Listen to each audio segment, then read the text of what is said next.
ଯାହାହେଲେ ସମସ୍ତେ ପରିସ୍ଥିତି ପାଇଁ ଆସୁଛନ୍ତି, ପଇସା ନ ମିଳିଲେ ଲାଭ କ'ଣ?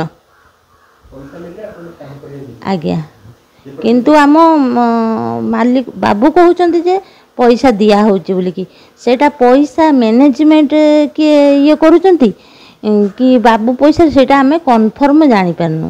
ନମସ୍କାର, ଜୟ ଜଗନ୍ନାଥ। ମୁଁ ରୁବି ପଣ୍ଡା, ପାର୍ବତୀ ଗର୍ନାଟରୁ।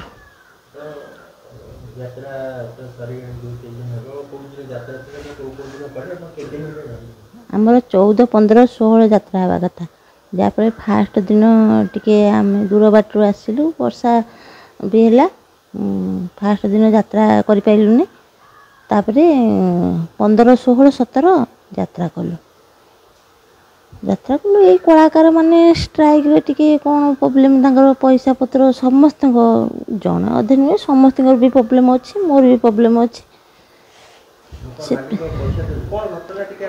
ସେଇଟା ଆମେ କନଫର୍ମ ଜାଣିପାରୁନୁ।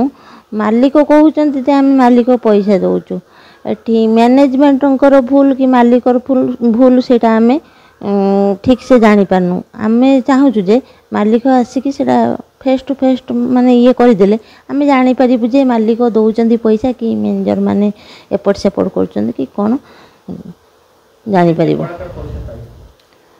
ବହୁତ ସବୁ କଳାକାର ପ୍ରାୟ ପାଇନାହାନ୍ତି, ଏକୁଟିଆ ମୁଁ ନୁହେଁ, ବହୁତ କଳାକାର ପାଇନାହାନ୍ତି। ସବୁ କଳାକାରଙ୍କର କିଛି କିଛି ବାକି ରହିଛି, କିଛି କିଛି ପାଇଛନ୍ତି, କିଛି କିଛି ବାକି ରହିଛି, ଏମିତି ଆଉ।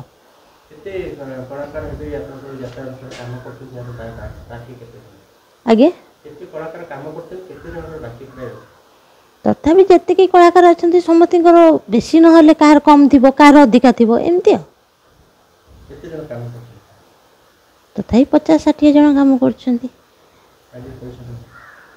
ପଇସା କ'ଣ ତାଙ୍କର ଏମିତି, ଆମେ ତ ଏବେ ଏଇ 2 ମାସ 2.5 ମାସ ହେଲା ଏଠିକି ଆସିଛୁ। ଆମେ ବି ଏବେ ଏଠି ନଥିଲୁ, ତାଙ୍କର ପିଲା ସର୍ଟ ହେଲା ବୋଲିକି ଆମକୁ ନେଇକି ଆମ ସାର୍ ଯିଏ ପପି ସାର୍ ନେଇକି ଆସିଛନ୍ତି। ସାର୍ ଆଣିଛନ୍ତି ବୋଲିକି କ'ଣ, ସାର୍ଙ୍କୁ ମାଲିକ ପଇସାଟା ଦେଲେ ସାର୍ ସିନା ଆମକୁ ଦେବେ, ସାର୍ କ'ଣ ତାଙ୍କ ଘରୁ ଆଣିକି ଦେବେ କି?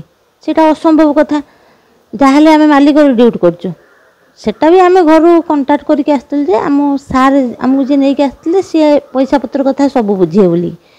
ଯଦି ପଇସା ପତ୍ର କଥା ବୁଝିବେ ବୋଲିକି ଆଣିଥିଲେ, ତାଙ୍କୁ ମାନେ ମାଲିକ ଦେଲେ ସିଏ ଦେବେ ନା ସେ କେଉଁଠୁ ତାଙ୍କ ଘରୁ ଆଣିକି ଦେବେ?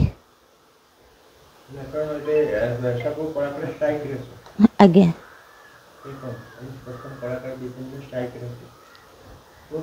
ଅଛନ୍ତି ତ କଳାକାର ମାନେ, କେତେଟା କଳାକାର ଯେଉଁମାନେ ପାଇଯାଇଛନ୍ତି ସେମାନେ ବାହାରୁଛନ୍ତି ଆସିବେ ବୋଲିକି, ଯେଉଁମାନେ ନ ପାଇଛନ୍ତି ସେମାନେ ପୁଣି ଷ୍ଟ୍ରାଇକ୍ରେ ଅଛନ୍ତି, ଏମିତି ଆଉ।